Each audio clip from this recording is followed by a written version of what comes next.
guys, nagtitinda pala ang mama ko ng pabango kaya mag-order na kay Shopee. Maganda pa, mabango pa guys, kaya bilhin na kayo sa Shopee. Order pa. At nagbabalot na pala si mama ko ng order. Di ko alam guys to kanino, kaya order na kayo na pabango. Iba-ibang amoy guys yung mga binibenta ni mama ko. Kaya pwede kayo mamili daw to kayo bahala tong anong gusto nyo mga amoy. Meron naman dyan iba-ibang klase. Minsan naman may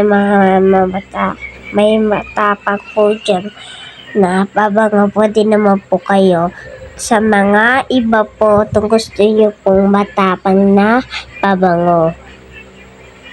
Yun lang guys, bye.